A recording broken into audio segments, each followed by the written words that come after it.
প্রথমত এটা হচ্ছে শব্দ তত্ত্বে আলোচিত হয়।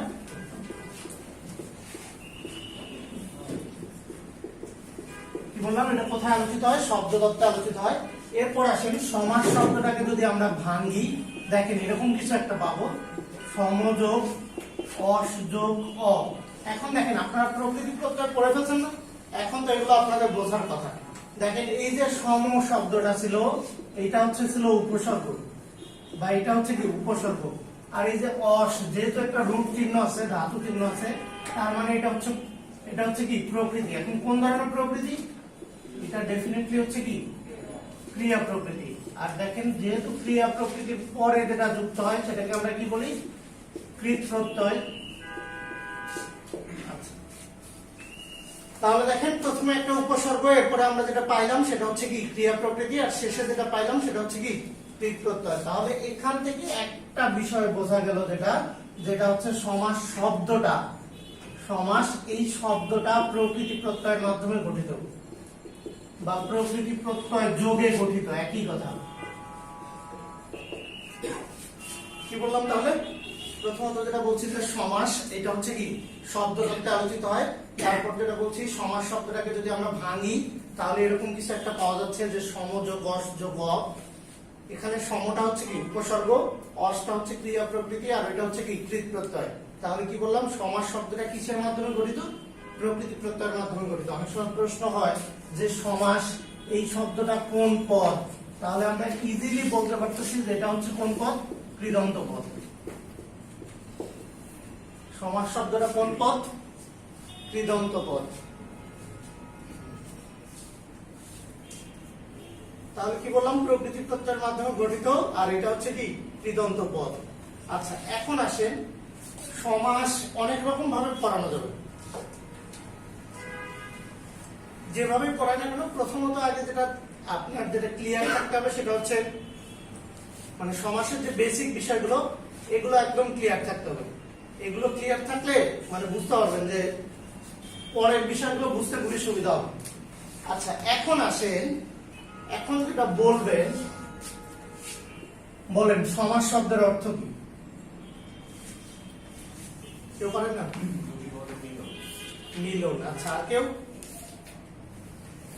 লিখেন সমাস শব্দের অর্থ সংক্ষেপণ অথবা মিলন। কি বললাম? সমাস শব্দের অর্থ হচ্ছে সংক্ষেপণ অথবা মিলন। আচ্ছা, আরো একটা বিষয় আছে, সেটা হচ্ছে সংক্ষেপণ মিলন বাদে যেটাকে আমরা বলতেছি একপদীকরণ। এটা অনেক সময় আসে, এটাও সমাস শব্দের অর্থ, বাট অনেক সময় আসে যে নিচের কোনটি সমাস শব্দের সমার্থক বা সমার্থক, একই কথা। তাহলে কি বললাম, সমাস শব্দের সমার্থক শব্দ বা সমার্থক বা অর্থ কি কি হলো? একটা হচ্ছে সংক্ষেপণ, একটা হচ্ছে মিলন, আর একটা হচ্ছে কি একপদীকরণ। এখন দেখেন আমরা সন্ধিতেও পড়ছিলাম যে সন্ধি শব্দের অর্থ মিলন, এখানে আবার পড়তেছি যে সমাস শব্দের অর্থ কি মিলন। তাহলে দুইটার মধ্যে পার্থক্যের জায়গাটা কোথায়? পার্থক্যের জায়গাটা হচ্ছে সন্ধিতে হচ্ছিল ধ্বনির মিলন, এখানে হবে শব্দের মিলন। কি বললাম? সন্ধিতে হচ্ছিল ধ্বনির মিলন, এখানে হবে কি শব্দের মিলন। ধ্বনি শব্দ এগুলোর মধ্যে পার্থক্য তো আপনারা বোঝেন। আচ্ছা, এখন আসেন খেয়াল করেন, তাহলে কি বললাম যে একপদীকরণ, এটা হচ্ছে কি সমার্থক শব্দ। ধ্বনির মিলন দেখেন আপনি ওইখানে পড়ছেন সিংহ যোগ আসন হয়ে গেছে কি সিংহাসন। সিংহাসন এইভাবে এখানে আপনি পড়তেছেন কিভাবে? শব্দটা গঠিত হয়েছে এইভাবে যে সিংহ চিহ্নিত আসন, এটাকে আপনি একবারে বলছেন কি সিংহাসন। এখন দেখেন এই যে দুই তিনটা শব্দ ছিল, দুই তিনটা শব্দ মিলে একটা শব্দ তৈরি হয়েছে, আর এখানে ভিন্ন ভিন্ন ধ্বনি ছিল, দুইটা ধ্বনি মিলে একটা নতুন ধ্বনিতে তৈরি হয়েছে, ওটা হচ্ছে সন্ধি, এটা হচ্ছে কি সমাস। এখন আসেন, এখন যেটা বলতে হবে যে সমাসের সংজ্ঞা কি হতে পারে, তাহলে বলেন। এতক্ষণ যতটুকু পড়লেন এর উপর ভিত্তি করে বলেন সমাসের সংজ্ঞা কি?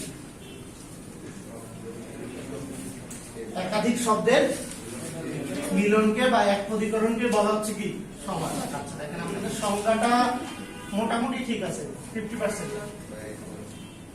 দেখেন মনে করেন একাধিক শব্দ, এই যে মানুষ, ধরেন ডাস্টার, এই যে হোয়াইট বোর্ড, লাইট, ফ্যান, এটাকে এক পদে পরিণত করবেন নাকি? করা যায়? এই যে বললাম যে ফ্যান, লাইট, এসি, তারপরে ধরেন এই যে মানুষ, ডাস্টার একসাথে করা যায়? তাহলে তো আপনাদের সংজ্ঞার সাথে তো মিলতেছে না।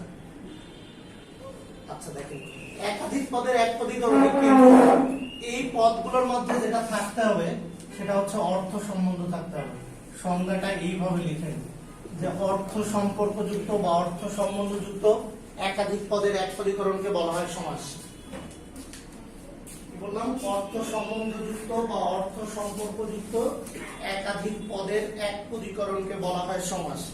যদি অর্থ সম্বন্ধ না থাকে তাহলে সমাস হবে না, এটা দেখলেন। কি বললাম? অর্থ সম্বন্ধযুক্ত বা অর্থ সম্পর্কযুক্ত একাধিক পদের এক পদীকরণকে বলা হচ্ছে কি সমাস। হ্যাঁ, এক পদীকরণ বা একাধিক পদকে একটা পদে পরিণত করার নামই হচ্ছে কি সমাস।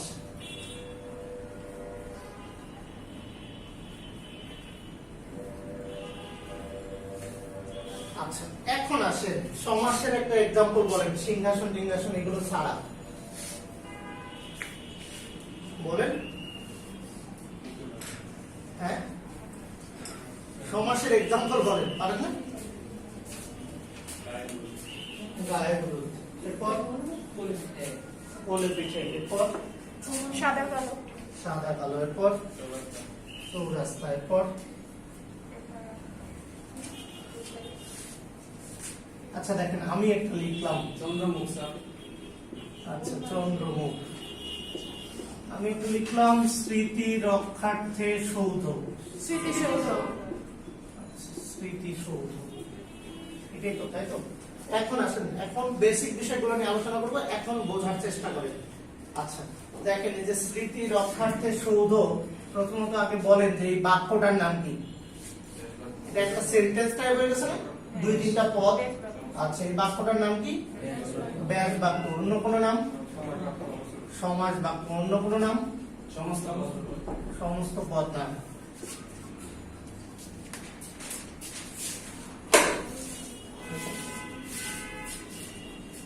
লেট করে আসা যাবে না ক্লাসে, আপনারা তো পুরো 1 ঘন্টা লেট।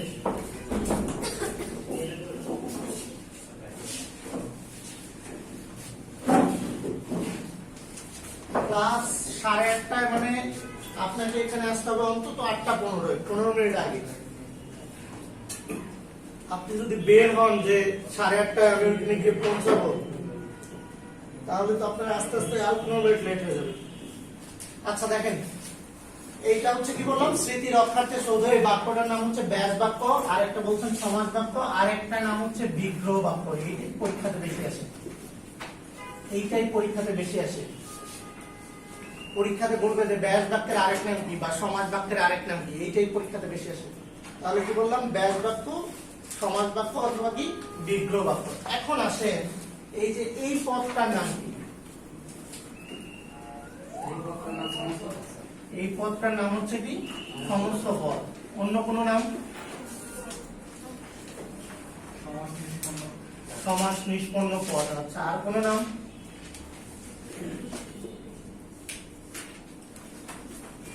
দেখেন, সমাস সাধিত পদ, সমাস সিদ্ধ পদ, সমাসবদ্ধ পদ।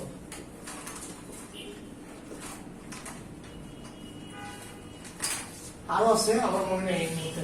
সমস্ত পদ, সমাস নিষ্পন্ন পদ, সমাস সাধিত পদ, সমাস সিদ্ধ পদ, সমাসবদ্ধ পদ, আরো একটা দুইটা আছে। আচ্ছা, এইগুলোই লিখে নেবেন। তাহলে দেখেন, অনেক সময় আবার এখান থেকে আসবে যে সমস্ত পদের আরেক নাম কি বা সমস্ত পদকে অন্য কি নামে ডাকা যায়। আচ্ছা, এখন আসেন, এই যে প্রত্যেকটা পদ ব্যাস বাক্যে, স্মৃতি রক্ষার্থে সৌধ, এগুলোকে কি বলা হয়? এগুলোর নাম হচ্ছে সমস্যমান পদ।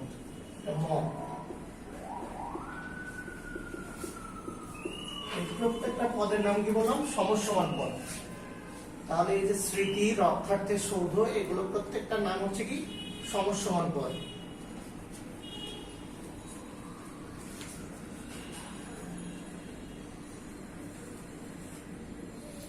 এবার আসেন, এই যে সমস্ত পদের পূর্ব দিকের যে পদ বা প্রথম দিকের যে পদ, এই পদটাকে বলা হচ্ছে পূর্ব পদ, আর পিছনের যে পদ, এই পদটাকে বলা হচ্ছে পরপদ অথবা উত্তর পদ। কি বললাম? প্রথম দিকের যে পদটা বা প্রথমের যে পদটা, এটাকে বলা হচ্ছে কি পূর্ব পদ। অনেক সময় এটা ব্যাস বাক্য প্রথমে থাকে, অনেক সময় ব্যাস বাক্য প্রথমে থাকে, বাট সব সময় থাকে না। আচ্ছা, এখন আসেন এই জায়গাটা হচ্ছে মোটামুটি ভালো করে বুঝতে হবে। এই জায়গাটা বুঝলে কিছুটা কাজ সহজ হয়ে যাবে, আরো ধাপে ধাপে আমরা কিছু জিনিস দেখবো, ওগুলো শিখলে আরো সহজ হয়ে যাবে, তখন বুঝতে সুবিধা হবে। আচ্ছা আসেন দেখেন, খেয়াল করেন, আমরা এখানে যে টপিক নিয়ে আলোচনা করছি, টোটাল কয়টা বিষয় নিয়ে আলোচনা করছি? 1 2 3 4 5টা। এই 5টা বিষয় ভালোভাবে বুঝছেন? দেখেন, প্রথমত বলছি যে ব্যাস বাক্য। এখন দেখেন আপনাকে যদি বলা হয় যে ব্যাস বাক্যের সংজ্ঞা কি হবে বলেন, বা ব্যাস বাক্য কাকে বলে?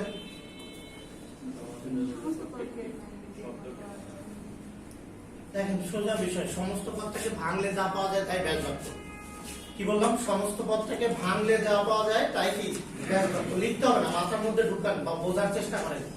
সোজা কথা না, স্মৃতিসৌধ, আমি কি করতেছি? স্মৃতি রক্ষার্থে সৌধ, এটাকে ভেঙে আমি যা পাইলাম সেটাই কি ব্যাস বাক্য। লিখতে হবে না, শোনেন। আচ্ছা, এরপর দেখেন, যদি বলি সমস্ত পদ কাকে বলে? সমস্ত পদের সংজ্ঞা কি? হ্যাঁ, এই যে খুব সুন্দর কথা, ব্যাস বাক্যকে একসাথে করলে বা একত্রিত করলে আমরা যেটা পাচ্ছি সেটাই হচ্ছে কি সমস্ত পদ। কি বললাম? ব্যাস বাক্যটাকে যদি আমরা একত্রিত করি, যা পাচ্ছি সেটার নামই হচ্ছে কি সমস্ত পদ। এবার আসেন, যদি বলি পূর্বপদ কি বা পূর্বপদ কাকে বলে?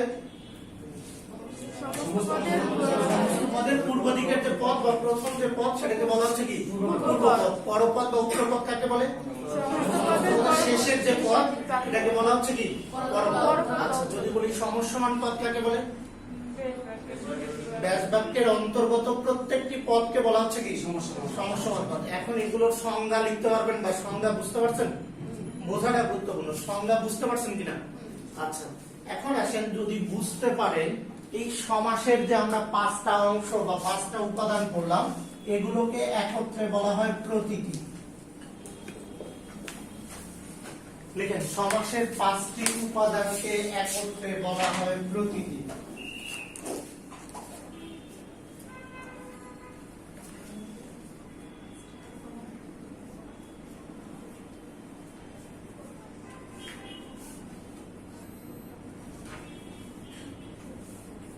বললাম, সমাসের 5টি উপাদানকে একত্রে বলা হচ্ছে কি প্রতীকী। 5টা উপাদান তো কি কি, এটা তো বুঝতে পারছেন। আচ্ছা, এখন আসেন,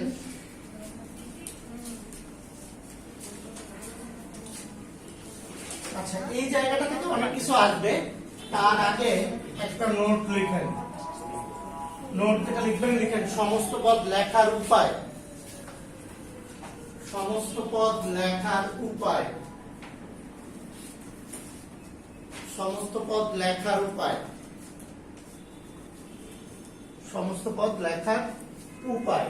আচ্ছা, প্রথম আসেন, 1 নাম্বার যেটা লিখবেন, লিখেন সংলগ্ন ভাবে।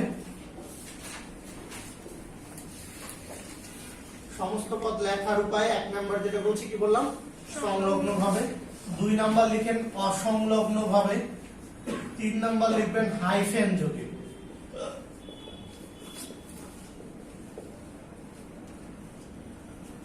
সমস্ত পদ লেখার উপায় সংলগ্ন ভাবে, তারপরে বলছে অসংলগ্ন ভাবে, 3 নাম্বার বলছে কি হাইফেন যোগে। আচ্ছা, লিখছেন? এটা আমি বুঝাচ্ছি, তারপর একটা কোশ্চেন লিখেন। কোশ্চেন যেটা লিখবেন, লিখেন সমস্ত পদের সংখ্যা কয়টি? একটা প্রশ্ন লিখেন, সমস্ত পদের সংখ্যা কয়টি? হ্যাঁ, শেষে লিখছে হাইফেন যোগে। সমস্ত পদের সংখ্যা কয়টি? বলেন কি হবে? আচ্ছা, 2টি। এটা হচ্ছে কনফিডেন্টলি ভুল উত্তর। দেখেন, আপনি যখন সমাসের সংজ্ঞা দিচ্ছেন, কি বলতেছেন আপনি? একপদীকরণকে বলা হচ্ছে কি সমাস। আচ্ছা, এখানে 100 শব্দ থাকতে পারে, বাট পদ সবসময় একটা। সমস্ত পদের পদ কয়টা? একটা, মনে রাখবেন। এই যে বলতেছেন যে দুই বা ততোধিক পদকে এক পদীকরণকে বলা হচ্ছে কি সমাস। তার মানে সমস্ত পদের সংখ্যা সবসময় কয়টা? একটা। এখানে 4টা 5টা 8টা 10টা 100 শব্দ থাকতে পারে, কিন্তু পদ কয়টা? একটা। মনে থাকবে? আচ্ছা, এরপর আসেন এই যে লিখছিলেন যে 3 ভাবে সমস্ত পদ কি করা যায়? লেখা যায়। আচ্ছা, সংলগ্ন ভাবে মানে একসাথে। সংলগ্ন শব্দটা যদি সহজ বাংলা বলি এমবেডেড বা যুক্ত। একসাথে এই যে আমরা যে লিখছি যে স্মৃতিসৌধ, দেখেন এটা একসাথে লিখছি না, কোনো ফাঁকা আছে মাঝখানে? কোনো ফাঁকা নাই। আচ্ছা, তাহলে অসংলগ্ন মানে কি? ফাঁকা রেখে। যেমন ধরেন যদি বলি ফুটবল ক্লাব, দেখবেন যে দুইটা আলাদা আলাদা করে লেখা থাকে, একসাথে কিন্তু লেখা থাকে না। যদি বলি সাংবাদিক সমিতি, দেখবেন দুইটা আলাদা আলাদা এমনি লেখা, মাঝখানে হাইফেনও নাই। এই যে এইটাই, এখানেও কিন্তু পদ আছে একটা। কয়টা পদ আছে? একটা। এই যে সাংবাদিক সমিতি, সাংবাদিকদের সমিতি, এখানেও কিন্তু পদ আছে কয়টা? একটা। কারণ এটা কি হয়ে গেছে? সমস্ত পদ হয়ে গেছে। এখানেও পদ আছে একটা, কিন্তু এই যে ফাঁকা ফাঁকা। অনেক সময় পরীক্ষায় আসে এরকম, নিচের কোনটি অসংলগ্ন দ্বন্দ্ব সমাসের উদাহরণ? আমরা নরমালি জানি কি দ্বন্দ্ব সমাস কি দিয়ে হয়? হাইফেন দিয়ে হয়। যেটাতে তাহলে হাইফেন থাকবে না সেটাই হচ্ছে কি অসংলগ্ন দ্বন্দ্ব। যেমন ধরেন যদি এরকম एग्जांपल দেই, মা বাবা বা ধরেন বাবা মা, যেটা বলেন না কেন, এই যে এইটা যদি এরকম থাকে এটাকে আমরা বলবো অসংলগ্ন দ্বন্দ্ব, আর উপরেরটাকে বলবো কি সংলগ্ন দ্বন্দ্ব বা সাধারণ দ্বন্দ্ব। বুঝা গেছে? আচ্ছা, এখন আসেন তারপরেরটা, শেষেরটা যেটা বলছে হাইফেন যোগ। এটা তো বুঝলেনই যে 8টা 10টা 20টা শব্দের মধ্যে যদি আমি হাইফেন হাইফেন দিয়ে দেই, তাহলে সেগুলো মিলে কি হয়ে যাবে? একটা সমস্ত পদ হয়ে যাবে বা একটা পদ হয়ে যাবে। তাহলে এটা বুঝতে পারছেন? আচ্ছা, এইটা গেল একটা বেসিক আলোচনা। এরপর আসেন, এরপর যেটা লিখবেন, লিখেন সমাস 6 প্রকার। লিখেন সমাস 6 প্রকার। এই যে আল্লাহ, লিখেন সমাস 6 প্রকার।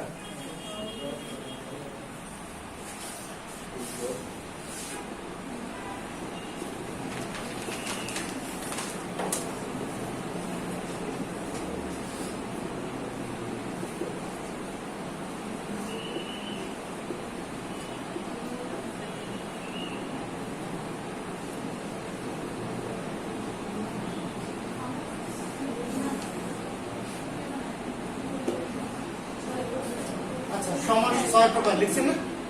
সমাস 6 প্রকার বলতে সাধারণত 6 প্রকার আর কি। আরেকটা যেটা লিখবেন, লিখেন অর্থ অনুসারে। অর্থ অনুসারে বলাটা কেমন হয়ে যাচ্ছে? আচ্ছা, লিখেন অর্থ অনুসারে, লিখেন অর্থ অনুসারে, লিখেন 4 প্রকার।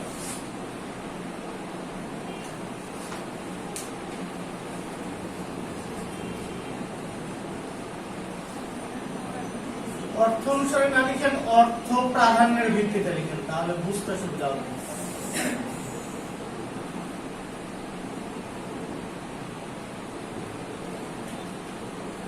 অর্থ প্রাধান্যের ভিত্তিতে 4 প্রকার।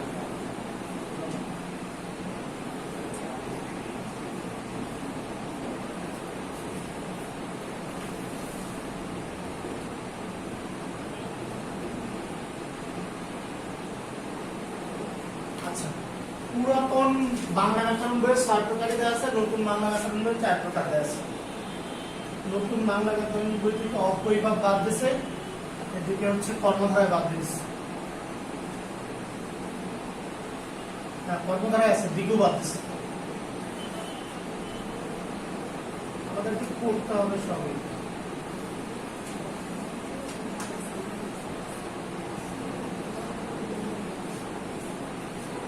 আচ্ছা, আমি যেভাবে লিখছি এভাবে লিখে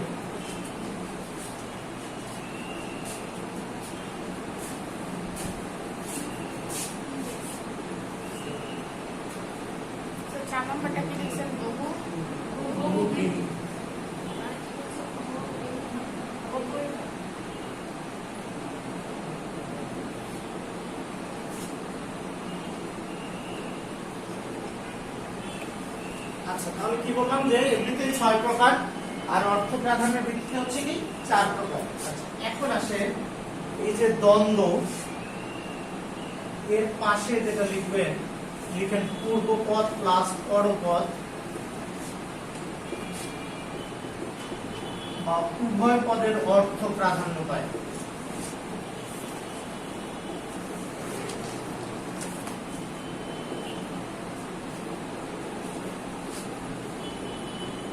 এরপর যেটা লিখবেন পরপদের অর্থ প্রাধান্য পায়,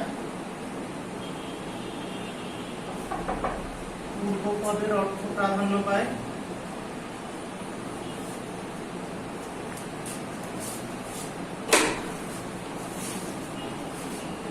লেট কেন রাস্তায় জ্যাম থাকবে, টাইমলি আসতে হবে। আসে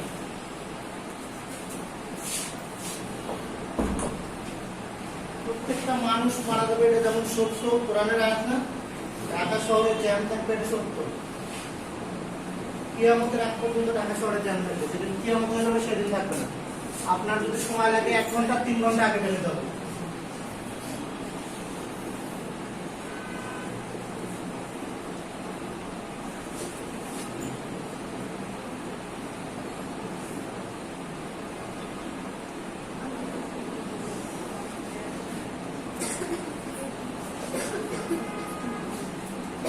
আমি 6 বছর ধরে ক্লাস নিয়ে ইউনিটে আপনি শুনে দেখেন কোনোদিন আমি 1 মিনিট লেট করে আসি। আমি যে রাস্তা দিয়ে আসি এই রাস্তা কি জ্যাম থাকে না? আপনার আন্তরিকতার উপর ডিপেন্ড করছে।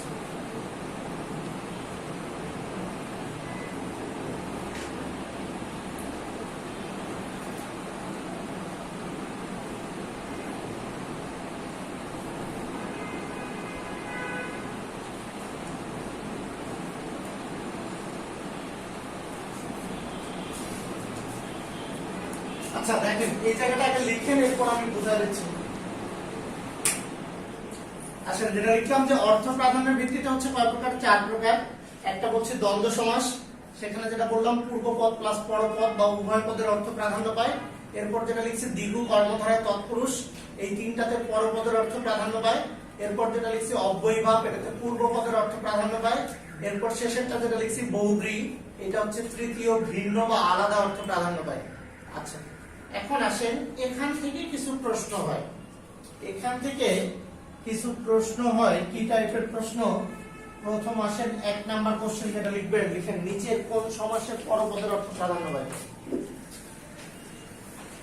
1 নাম্বার কোশ্চেন লিখেন নিচের কোন সমাসের পরপদের অর্থ প্রাধান্য পায়।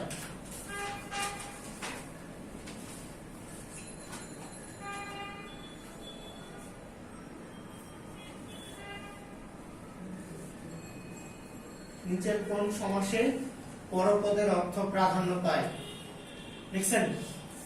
আচ্ছা আপনার অপশন হচ্ছে দ্বন্দ্ব, 2 নম্বর অপশন হচ্ছে দ্বিগু, 3 নম্বর হচ্ছে কর্মধারায়, 4 নম্বর হচ্ছে তৎপুরুষ। তোমাদের কি হবে?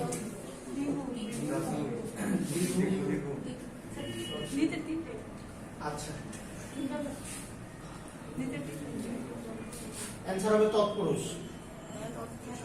এখান থেকে একটা নোট লিখেন, এই যে দেখেন এরকম সাইন দেয় না, তার মানে কি এটা থেকে এটা বড়, এটার থেকে কি এইটা বড়। একটা নোট লিখবেন যেটা ব্যাকরণবিদরা বলতেছে এরকম, মানে এটা লেখার দরকার নেই, লিখবেন এরকম যে দ্বিগু সমাস হচ্ছে কর্মধারয় সমাসের অন্তর্ভুক্ত। দ্বিগু সমাস কর্মধারয় সমাসের অন্তর্ভুক্ত।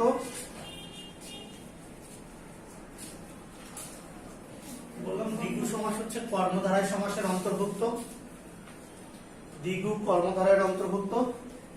আবার কর্মধারয় হচ্ছে তৎপুরুষের অন্তর্ভুক্ত। কর্মধারয় হচ্ছে কি তৎপুরুষের অন্তর্ভুক্ত।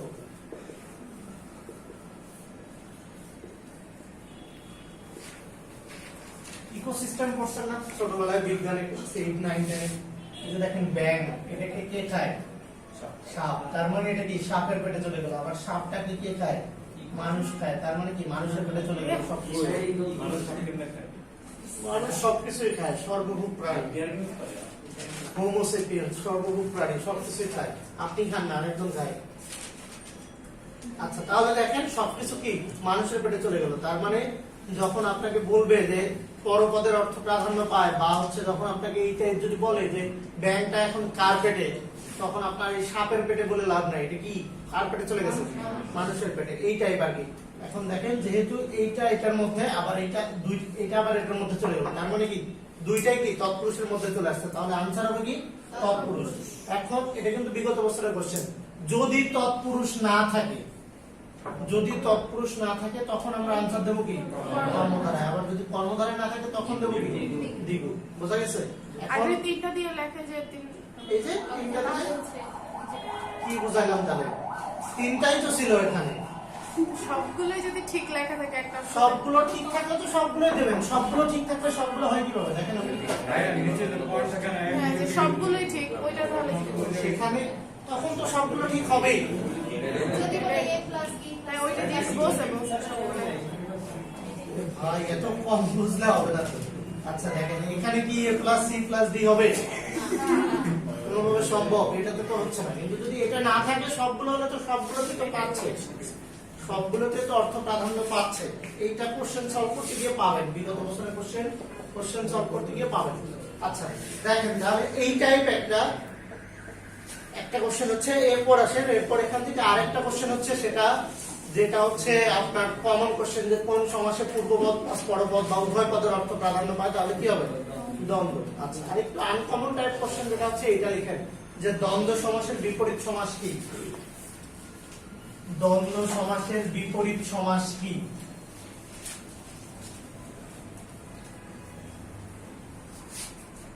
দ্বন্দ্ব সমাসের বিপরীত সমাস কি?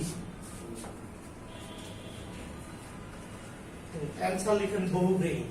কারণ দ্বন্দ্বতে পূর্বপদ প্লাস পরপদ বা উভয় পদের অর্থ প্রাধান্য পাচ্ছে, আর বহুব্রীতে কি পূর্বপদ পরপদ কোনোটারই অর্থ প্রাধান্য পাচ্ছে না, আলাদা তৃতীয় বা ভিন্ন একটা অর্থ কি পাচ্ছে প্রাধান্য পাচ্ছে। আচ্ছা এরকম ভাবে যদি আসে যে অব্যয়ভাবের বিপরীত সমাস কি, অব্যয়ভাব তৎপুরুষ সমাস, যদি তৎপুরুষ না থাকে তাহলে কি কর্মধারায়, আর যদি কর্মধারা না থাকে তখন কি হয়ে যাবে, তখন কি হয়ে যাবে, তখন হয়ে যাবে কি দ্বিগু। আচ্ছা এখন আসেন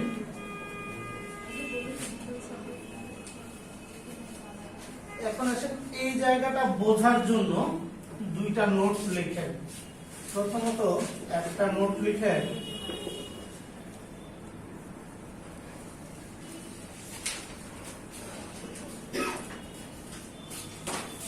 সমাসের নাম নির্ধারিত হয়,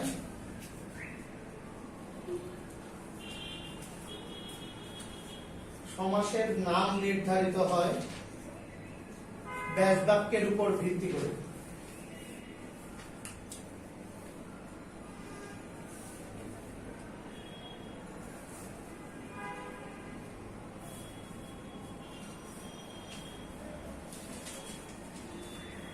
সমাসের নাম নির্ধারিত হয় কিসের উপর ভিত্তি করে, ব্যাস বাক্যের উপর ভিত্তি করে। আর যেটা লিখবেন লিখেন সমস্ত পদ নির্ধারিত হয়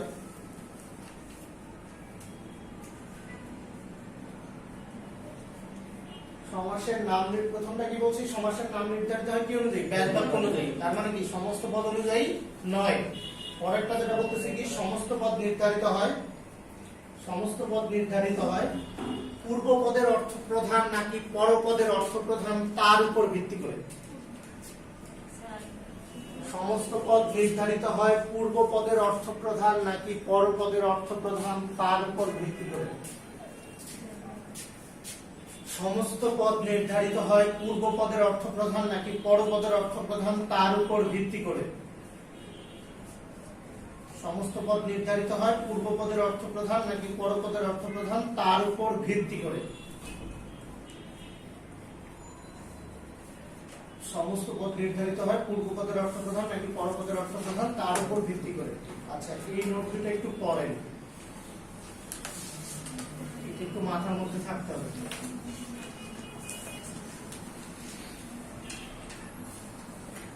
ময়মনসিংহে বাংলা ক্লাস কে নেয়? সাকিব ভাই, সাকিব ভাই এখনো ক্লাস নেয়, এখানে গিয়ে আর কে নেয়? সাকিব ভাই সে একাই নেয়। কয়টা ব্যাচেস ছিল না? C1 থেকে C7 পর্যন্ত কমার্সে ক্লাস নিতাম এক দুই বছর আগে।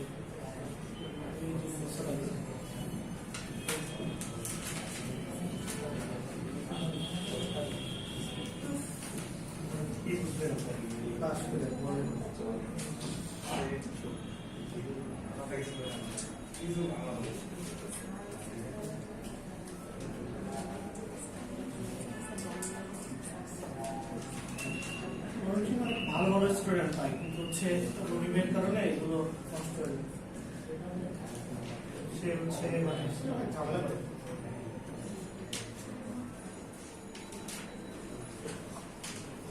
আচ্ছা দেখছেন নোট দুইটা দেখছেন? আচ্ছা দেখেন এখান থেকে আপনাকে বুঝতে হবে সমাস হচ্ছে মূলত শব্দের খেলা। শব্দ সম্পর্কে ধারণা থাকলে তখন আপনার ভালো বুঝতে পারবেন, তাছাড়া ভালো বুঝতে পারবেন না। এখন দেখেন আমি একটা লিখলাম যে রান্নাঘর। আচ্ছা দেখেন রান্নাঘর, এখন বলেন যে এটা কোন সমাস? দ্বন্দ্ব। আর কেউ?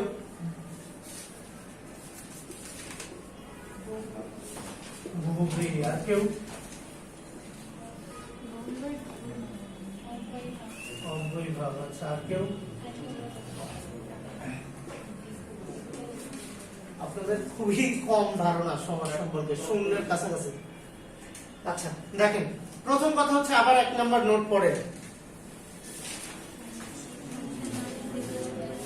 আচ্ছা হ্যাঁ এটা হচ্ছে কথা, কি বললেন? সমাসের নাম নির্ধারিত হয় কিসের উপর ভিত্তি করে? ব্যাস বাক্যের উপর ভিত্তি করে। কিন্তু আমি এটা কি লিখছি সেটা বলেন।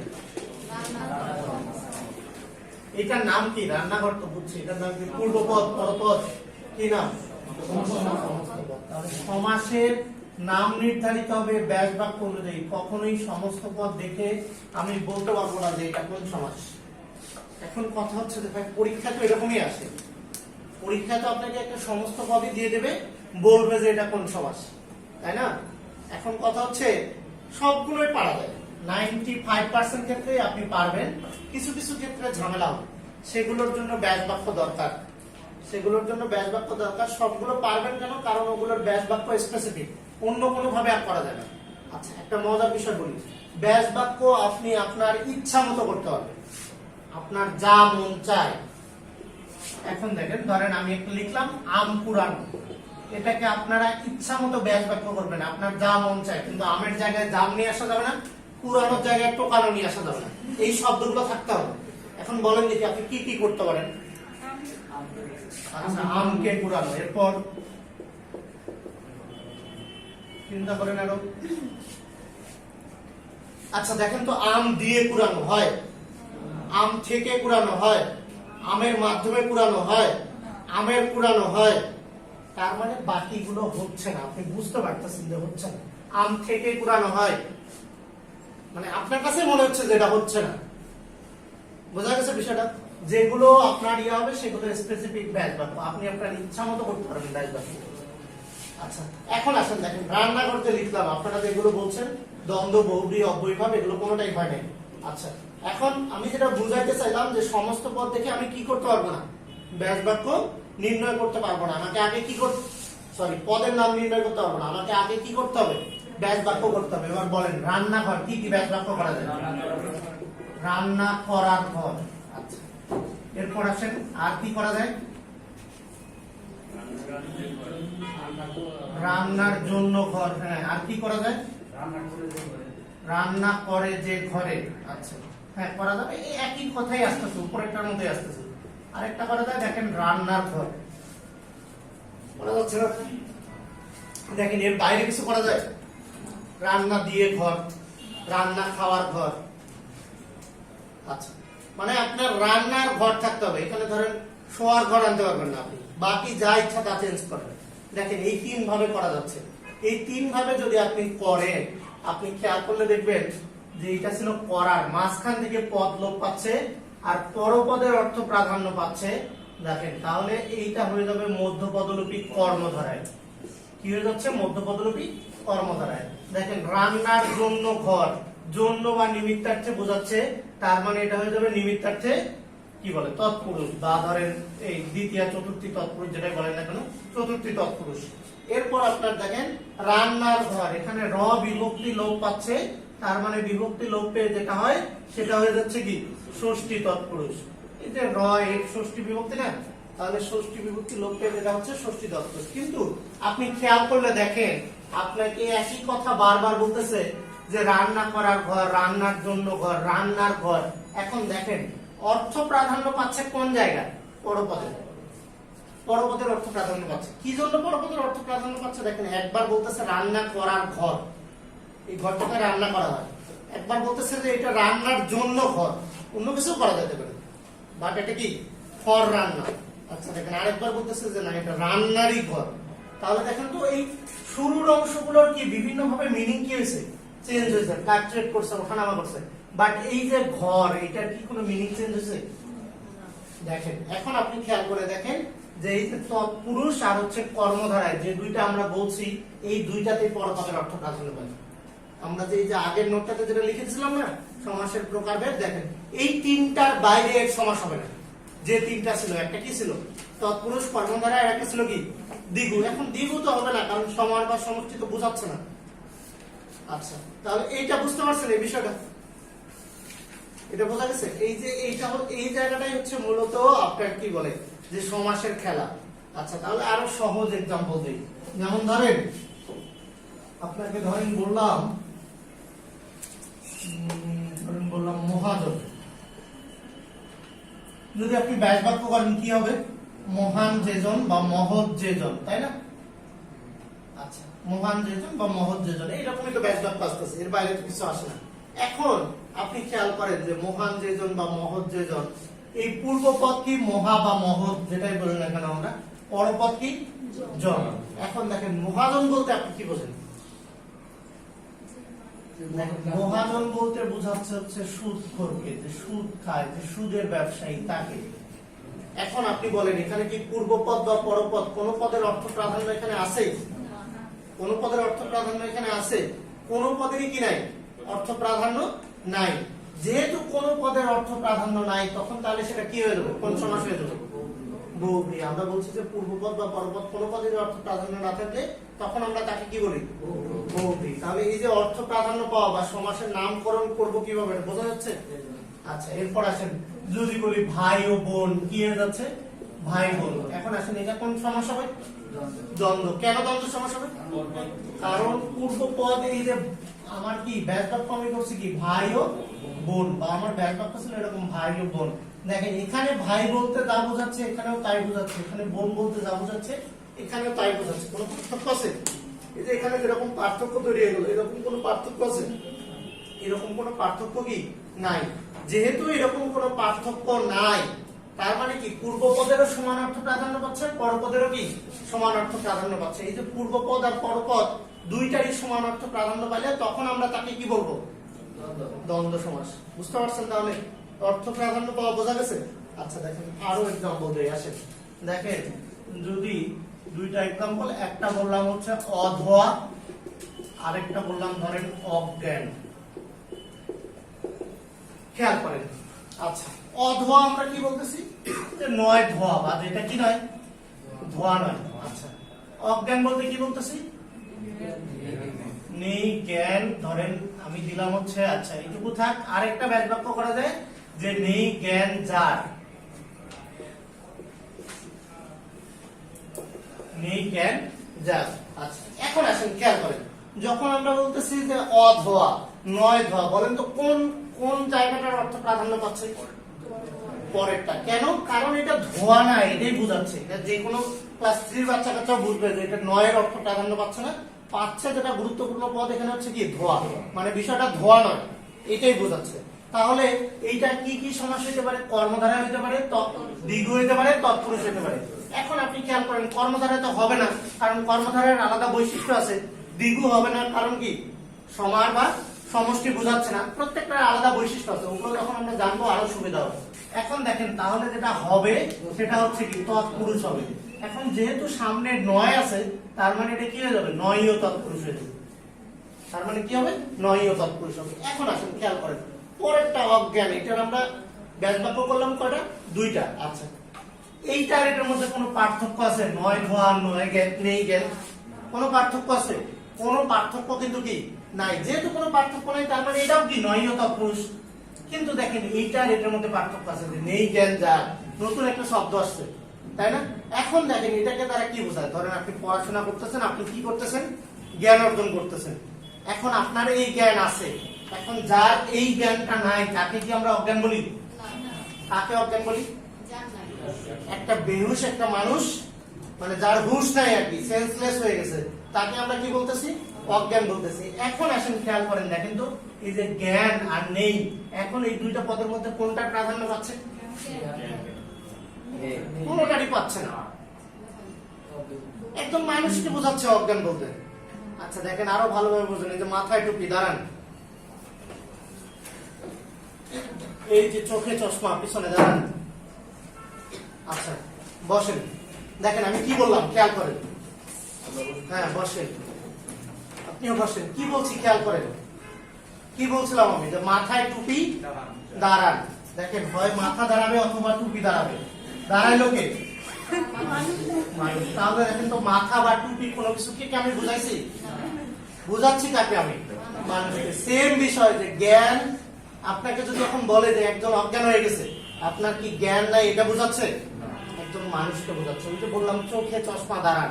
দেখেন চোখ চশমা কোনো কিছু দাঁড়ায় নেই, দাঁড়াচ্ছে কে? একজন মানুষ। তাহলে বুঝাচ্ছে কাকে? একজন মানুষকে। তার মানে পূর্ব পদের অর্থ প্রাধান্য নাই, পরপদের অর্থ প্রাধান্য নাই। তার মানে কি আলাদা, ভিন্ন বা তৃতীয় অর্থ বোঝাচ্ছে। আচ্ছা এখন আসেন তাহলে অর্থ প্রাধান্য পাওয়া বোঝা গেছে। 1 নাম্বার নোট ক্লিয়ার। আচ্ছা এরপর আসেন 2 নাম্বার নোট। 2 নাম্বার নোট কি লিখছেন পরের?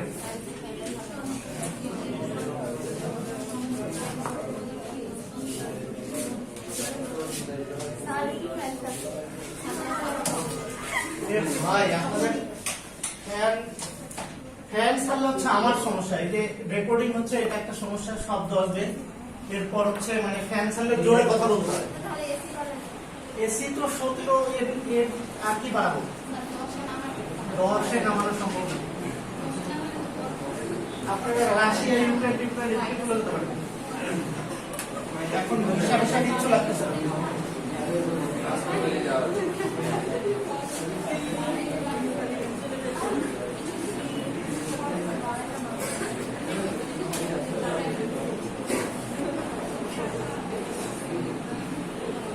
আচ্ছা দেখেন 2 নাম্বার নোটে যেগুলো আসছে অলরেডি আপনারা অর্থ প্রাধান্য পাওয়া এই বিষয়টা বুঝে গেছেন। এরপর যেটা বলছে কি পূর্ব পদ পরপদ, তার মানে আমার সমস্ত পদ নির্ধারিত হবে কিসের উপর ভিত্তি করে? যে পূর্ব পদের অর্থ প্রাধান্য পাচ্ছে নাকি পরপদের অর্থ প্রাধান্য পাচ্ছে সেইটার উপর ডিপেন্ড করে। এখন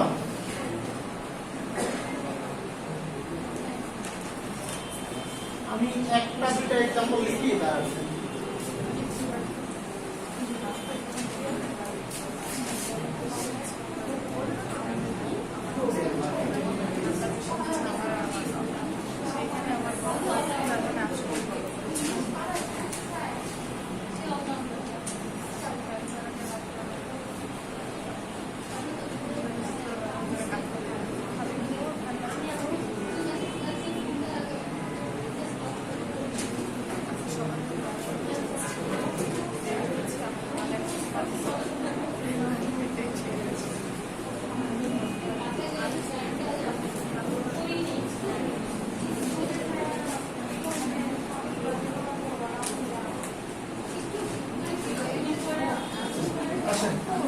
খেয়াল করে দেখেন 2 নাম্বারটা বোঝার জন্য এমনিতেই আপনারা বোঝেন যে পূর্বপদ কোনটা পরপদ কোনটা বা অর্থ প্রাধান্য পাওয়া, এটাও এখন কি বুঝে গেছে।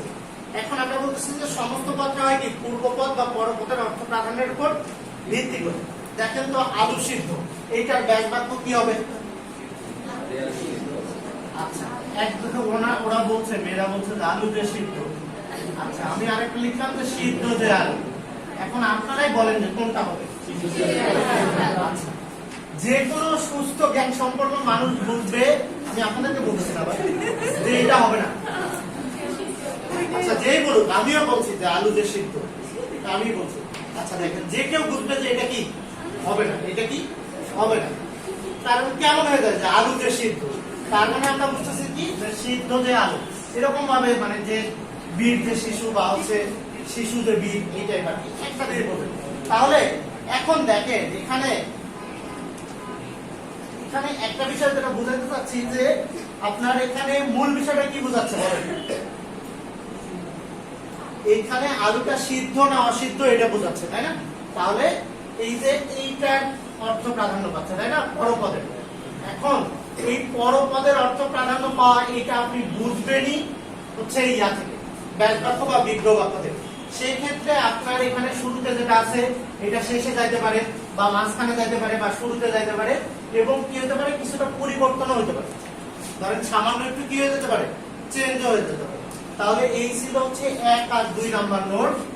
এখন আসেন আমরা সমাসের মূল আলোচনা চলে যাব। প্রথম 1 নাম্বার যেটা লিখবেন, লিখবেন দ্বন্দ্ব সমাস।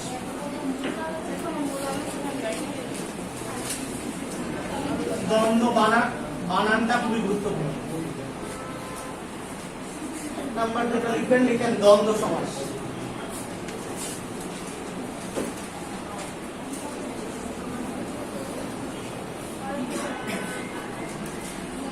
কি বললাম? 1 নাম্বার যেটা বললাম কি, দ্বন্দ্ব সমাস। আচ্ছা, প্রথমত আসেন আমাদেরকে সমাসের ক্ষেত্রে কি করতে হবে, সমাস চিনতে হবে, তাই তো? দ্বন্দ্ব সমাসের সংজ্ঞাটা আপনারা সবাই পারবেন না? দ্বন্দ্ব সমাসের সংজ্ঞা কি হবে? যে সমাসের পূর্বপদ এবং পরপদ উভয় পদের অর্থ প্রাধান্য পায় তাকে আমরা কি বলবো? দ্বন্দ্ব সমাস বলবো। আপনারা যেটা সরাসরি লিখবেন, লিখেন দ্বন্দ্ব সমাস চেনার উপায়। দ্বন্দ্ব সমাস চেনার উপায়। প্রথম আসেন 1 নাম্বার লিখেন পূর্বপদ প্লাস পরপদ বা উভয় পদের অর্থ প্রাধান্য পায়। দ্বন্দ্ব সমাস চেনার উপায় 1 নাম্বার লিখেন পূর্বপদ প্লাস পরপদ বা উভয় পদের অর্থ প্রাধান্য পায়। 1 নাম্বার যেটা লিখবেন, লিখেন উভয় পদের অর্থ প্রাধান্য পায়। উভয় পদের অর্থ প্রাধান্য পায়।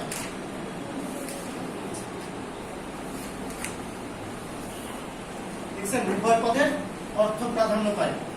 এরপর আসেন 2 নাম্বার যেটা লিখবেন, লিখেন উভয় পাশে একই রকম পদ থাকে।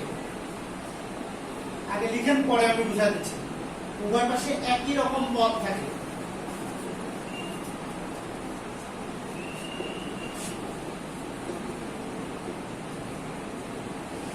উভয় পাশে একই রকম পদ থাকে। লিখছেন? এরপর যেটা লিখবেন, লিখেন উভয় পাশে একই রকম বিভক্তি যুক্ত থাকে। উভয় পাশে একই রকম বিভক্তি যুক্ত থাকে।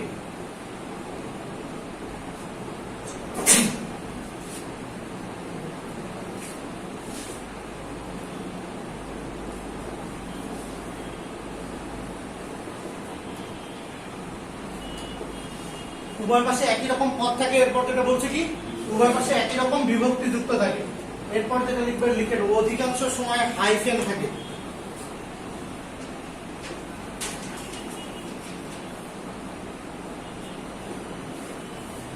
অধিকাংশ সময় হাইফেন থাকে।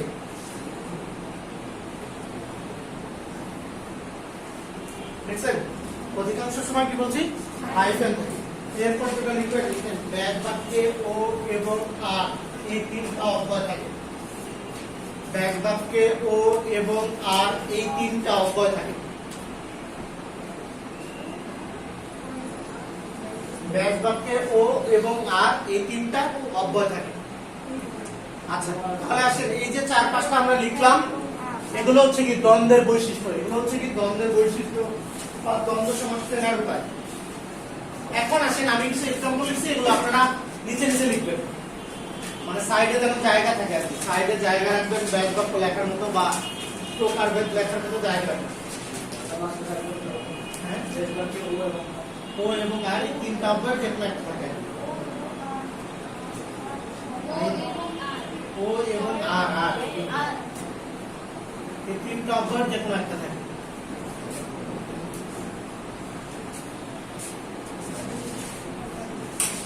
আচ্ছা, দেখেন খেয়াল করেন, আমি যে লিখছি এই যে মা বাবা, যে বৈশিষ্ট্যগুলো আমরা বললাম, যে 4-5টা বৈশিষ্ট্য বললাম, দেখেন তো বোঝাই যাচ্ছে যে উভয়টারই অর্থ প্রাধান্য পাচ্ছে সবগুলোতে, এটা নিয়ে কোনো সন্দেহ নেই। এরপর আসেন 2 নম্বর যেটা বলছিলাম, যে উভয় পাশে একই রকম কি থাকে, পদ থাকে। আপনি খেয়াল করেন, এই যে বাবা, এটা যদি নাউন হয়, মা এটা ডেফিনেটলি কি নাউন। খেয়াল করেন ধীরে সুস্থে এটা যদি অ্যাডজেক্টিভ হয় বা অ্যাডভার্ব হয়, এটাও কি অ্যাডভার্ব বা অ্যাডজেক্টিভ যেটাই বলেন না কেন, কি ধীরে সুস্থে এটা কি অ্যাডজেক্টিভ বোঝাচ্ছে না অ্যাডভার্ব বোঝাচ্ছে বলেন? আচ্ছা, আপনার দেখেন এই যে 9 6 এটা যদি সংখ্যা হয় পরেরটাও কি সংখ্যা। এক কথায় প্রথমটা যদি নাউন হয় পরেরটাও কি হবে নাউন হবে, প্রথমটা যদি অ্যাডজেক্টিভ হয় পরেরটাও কি হবে অ্যাডজেক্টিভ হবে, প্রথমটা যদি ভার্ব হয় পরেরটাও কি হবে ভার্ব হবে। যেমন ধরেন একটা লিখি যে আসা যাওয়া, প্রথমটা যদি সর্বনাম হয়, যদি বলি যে সে, পরেরটাও কি হবে সর্বনাম হবে। বোঝা গেছে 2 নম্বর বৈশিষ্ট্য আর 3 নম্বর। এরপরে দেখেন যেটা বলছি যে একই রকম বিভক্তি যুক্ত থাকে, দেখেন একই রকম বিভক্তি 0 0 0 0, যেটাতে আ বিভক্তি যুক্ত আছে সেটাতে আ, যেটাতে নাই সেটাতে নাই, মানে সবগুলো পাশে কি একই রকম বিভক্তি থাকবে। এরপরে দেখেন এগুলোর যদি আপনি ব্যাস বাক্য করেন, ও এবং আর এর বাইরে ব্যাস বাক্য করার মতো কোনো সুযোগ নেই। দেখেন বাবা ও মা, দিন ও রাত, দা এবং কুমড়া, মনে করেন টাকা এবং পয়সা বা টাকা আর পয়সা, এছাড়া কোনো কি ব্যাস বাক্য করার কি নাই সুযোগ নাই। দেখেন তো অন্য কোনো সুযোগ আছে? বাবা থেকে মা বা দিন থেকে রাত, দিন দিয়ে রাত, দিন হতে রাত, কোনো প্রকার কি নাই সুযোগ নাই।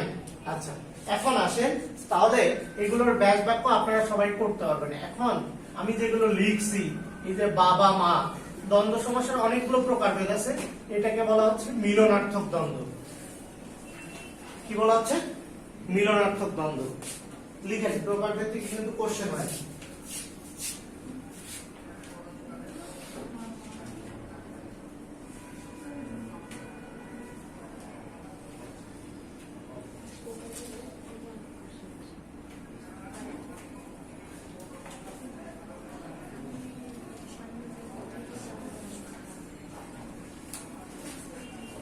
তাহলে প্রথমটা কি বললাম? মিলনার্থক দ্বন্দ্ব। এরপর দেখেন দিন রাত, দেখেন তো এটা একটা একটার বিপরীত না, এইটাকে বলা হচ্ছে বিপরীতার্থক দ্বন্দ্ব। এইরকম যতগুলো বিপরীত শব্দ আছে সবগুলোই কি বিপরীতার্থক দ্বন্দ্ব। দিন রাত, তারপরে ধরেন লাভ ক্ষতি, আকাশ পাতাল, এগুলো কি হয়ে যাচ্ছে বিপরীতার্থক দ্বন্দ্ব। এরপর আসেন দেখেন এই যে দুইটা লিখছি, দা কুমড়া আর স্বর্গনরক, আপনি বলতে পারেন যে ভাই স্বর্গনরক তো বিপরীত। স্বর্গনরক বিপরীত নয়, এর অবস্থান বিপরীত। আর একটা আরেকটার যদি শত্রুতা বোঝায়, যেমন দা কুমড়া দিয়ে ভালোভাবে বুঝতে পারবেন, দেখেন দা এর সাথে কুমড়া কি শত্রুতা, দা কি কুমড়ারে ফেলেই কেটে ফেলে, তাহলে এই যে শত্রুতা যদি বোঝায় সেইটা আর কি হবে না বিপরীতার্থক হবে না, সেটার নাম হয়ে যাবে কি বিরোধার্থক। কি বললাম? সেটার নাম হয়ে যাবে কি বিরোধার্থক। এই যে স্বর্গনরক, এটা বিরোধার্থক, মনে রাখবেন। এটা হচ্ছে কি বিরোধার্থক। তাহলে এই যে রাত দিন যেগুলো বিপরীত সেগুলো তো বিপরীতই। আর এই যে স্বর্গনরক, তারপরে ধরেন হচ্ছে অহিনকুল, দা কুমড়া, এগুলো হচ্ছে কি বিরোধার্থক। আচ্ছা, এরপর দেখেন টাকা পয়সা, দেখেন তো টাকা পয়সা হাট বাজার, যা টাকা সেটাই পয়সা রাখতে কোনো পার্থক্য আছে? তার মানে কি এগুলো হচ্ছে কি সমার্থক শব্দ, তার মানে এগুলোর নাম হচ্ছে কি সমার্থক দ্বন্দ্ব। এগুলোর নাম কি সমার্থক দ্বন্দ্ব। এরপর দেখেন কাপড় চোপড়, কাপড় বুঝলাম, চোপড় বিষয়টা কি? আচ্ছা, পিছনে যেগুলো এই যে মনে করেন এই টাইপ যেগুলো হয় কাপড় চোপড় পোকা মাকড়, এই টাইপ যেগুলো হয় পিছনেরটার মনে করেন এরকম এক্সাক্ট অর্থ আমরা জানি না, এগুলোকে বলা হচ্ছে প্রায় সমার্থক। তাহলে বুঝতে পারছেন সমার্থক আর প্রায় সমার্থকের পার্থক্য? সমার্থক হচ্ছে এক্স্যাক্টলি মনে করেন চিঠিপত্র, যেটা চিঠি ওটা কি পত্র, কিন্তু যেগুলো একটু মানে বুঝতে সমস্যা হচ্ছে সেগুলো হচ্ছে কি প্রায় সমার্থক। আচ্ছা, এরপরে দেখেন 9 6 19 20 7 17, এইটা যেগুলো আছে সেগুলো কি হয়ে যাবে সংখ্যাবাচক দ্বন্দ্ব।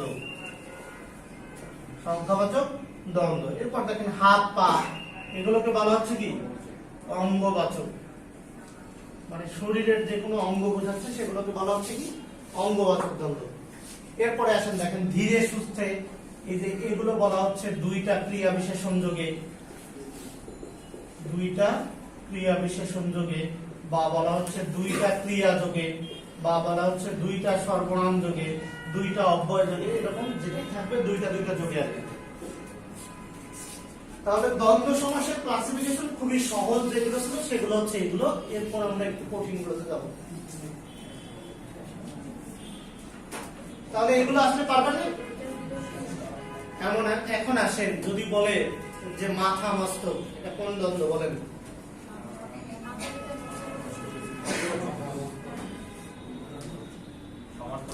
সমার্থক দ্বন্দ্ব। দেখেন যেটা মাথা সেটাই কি মস্তক। এই বিষয়গুলো একটু খেয়াল করতে হবে, জানা জিনিসও কিন্তু কি হয়ে যাবে, ভুল হয়ে যাবে। আচ্ছা, এরপর আসেন, এরপর যেটা লিখবেন একটা প্রকার লিখেন অলুক দ্বন্দ্ব সমাস। অলুক দ্বন্দ্ব, অলুক তৎপুরুষ, অলুক বহুব্রী, সামনে অলুক নিয়ে আমরা অনেক কিছুই পাবো। অলুক দ্বন্দ্ব সমাস।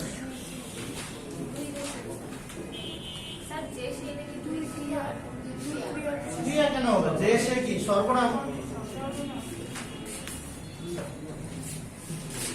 এইটাতে লিখেন,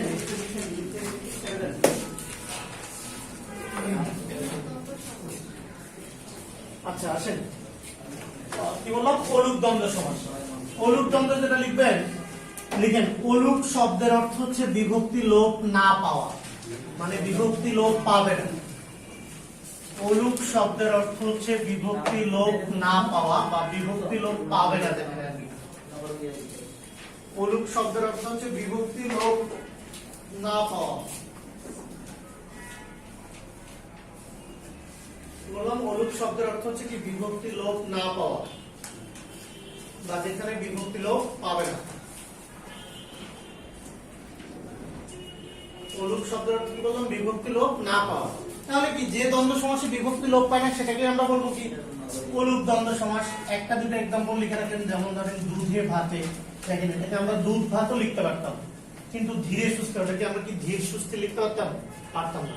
এরকম ধরেন বনে জঙ্গলে, দেখেন এটাকে আমরা বন জঙ্গলও কি করতে পারতাম, লিখতে পারতাম। হাটে বাজারে, দেখেন এটাকে আমরা হাট বাজারও কি করতে পারতাম, লিখতে পারতাম। কিন্তু লিখতেছি না, লেখা হচ্ছে কি হাটে বাজারে, বনে জঙ্গলে, দুধে ভাতে। তখন আপনাকে বুঝতে হবে এই যে এক্সট্রা বিভক্তি যোগ করে দিচ্ছে, তার মানে এগুলো কোন দ্বন্দ্ব সমাসের উদাহরণ? অলুক দ্বন্দ্ব সমাসের উদাহরণ। আর বিভক্তিগুলো কোথায় থাকবে? ডেফিনেটলি সমস্ত পদে থাকবে।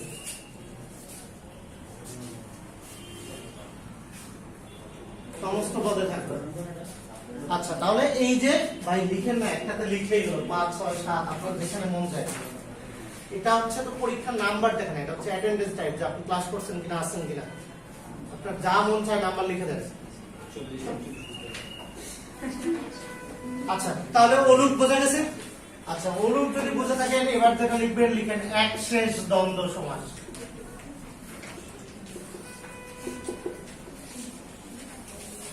একশেষ দ্বন্দ্ব।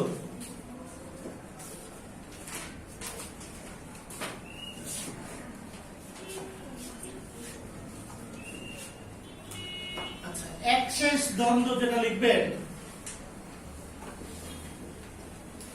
আচ্ছা আসেন, আজকে হয়তো বা মানে সমাস ওইভাবে শেষ হবে না, পরের দিনও সমাস পড়াবো, তারপরের দিন হয়তো বা পড়ানো হবে না, পরের দিনও পড়াবো, মানে আপনার মানে নেক্সট ক্লাসেও পড়াবো যদি বেঁচে থাকি।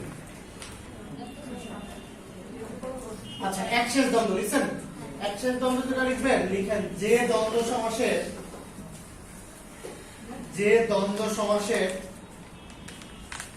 সমস্ত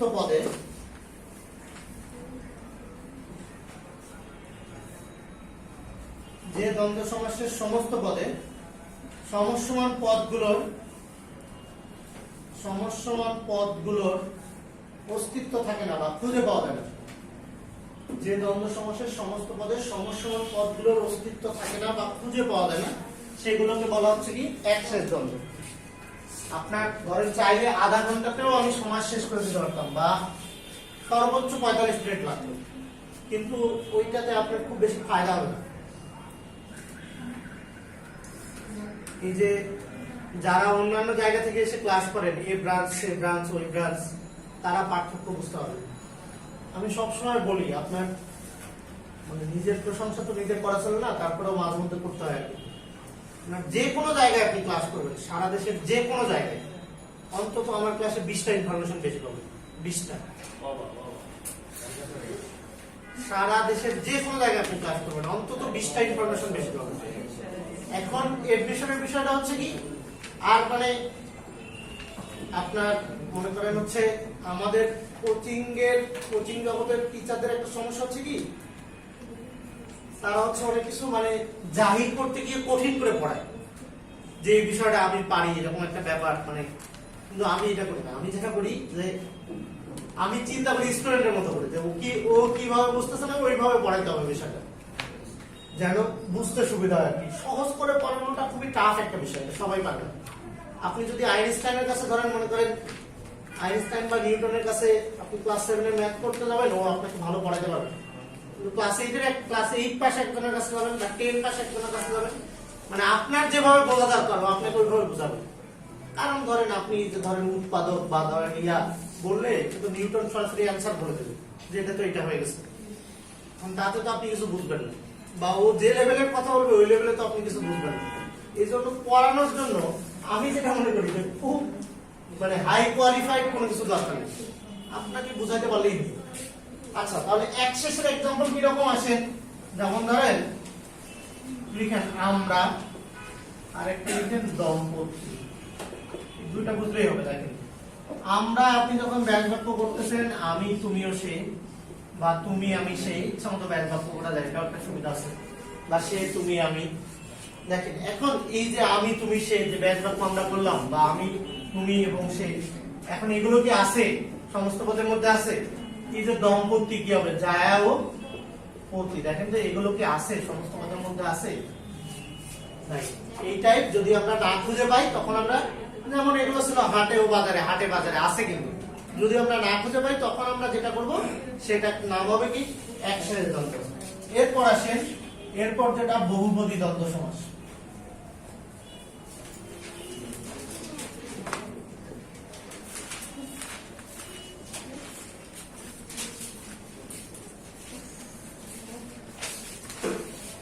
বললাম বহুপদী দ্বন্দ্ব সমাস। আচ্ছা, বহুপদী দ্বন্দ্ব সমাস হচ্ছে কি, আপনি লিখেন যে দ্বন্দ্ব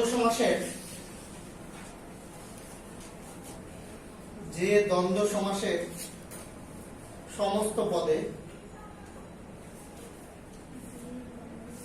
যে দ্বন্দ্ব সমাসের সমস্ত পদে লিখেন দুইয়ের অধিক শব্দ থাকে। যে দ্বন্দ্ব সমাসের সমস্ত পদে দুইয়ের অধিক শব্দ থাকে তাকে বলা হচ্ছে বহুপদী দ্বন্দ্ব সমাস। বললাম যে দ্বন্দ্ব সমাসের সমস্ত পদে দুইয়ের অধিক শব্দ থাকে তাকে বলা হচ্ছে কি বহুপদী দ্বন্দ্ব সমাস। আচ্ছা দেখেন, নরমালি আমরা এতক্ষণ পর্যন্ত যা দেখছি, দ্বন্দ্ব সমাসে কয়টা করে আসতেছে পদ?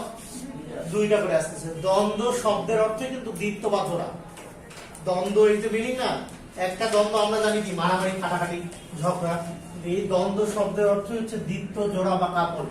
তার মানে কি দুইটা করে আসবে নরমালি। কিন্তু এই যে এখন বহুপদী দ্বন্দ্ব মানে এখানে কিন্তু দুইটা করে আসতেছে না, এখানে বেশি আসতেছে। যেমন আসেন যদি বলি সাহেব, বিবি, গোলাম।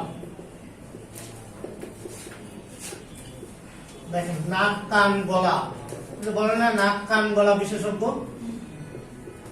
এই যে দেখেন, দেখবেন এগুলোর মাঝখানে কি দেওয়া থাকে? হাইফেন দেওয়া থাকে। ধরেন কাঠ, খড়, কেরোসিন।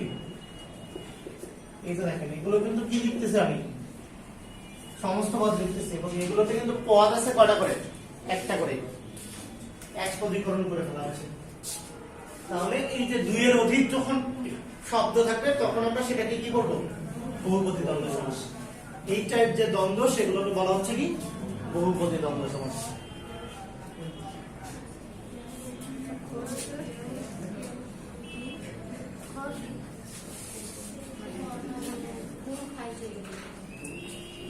আচ্ছা আসেন, এখন আমরা যেটা নিয়ে আলোচনা করব, দেখেন 2 নম্বর যেটা কর্মধারয় সমাস।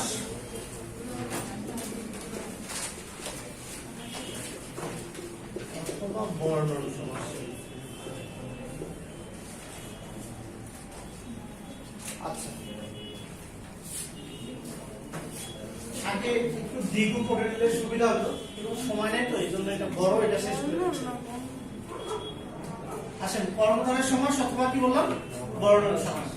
এখন কর্মধারয়ের জন্য প্রথমত কর্মধারয়ের সংজ্ঞা জানাটা খুবই জরুরি। কর্মধারয়ের সংজ্ঞা আপনাদের বইপত্রে বা লেকচার শিটে যে টাইপ দেয়া আছে, যে হচ্ছে বিশেষ্য আর বিশেষণ বা বিশেষণ আর বিশেষ্য পদ মিলে যে সমাসটা হয় সেটাকে বলা হচ্ছে কি কর্মধারয় সমাস। এই টাইপ একটা কিছু দেয়া আছে। আপনি এই টাইপ একটা কিছু দেওয়া আছে। এখন এইটাকে আমরা, ঠিক আছে এটা একটা ভালো সংজ্ঞা, কিন্তু এরকম মানে এক্সাক্ট সংজ্ঞা বলতে পারি না, বা বোঝার জন্য যেটা করতে হবে আপনারা এই টাইপ একটা সংজ্ঞা লিখে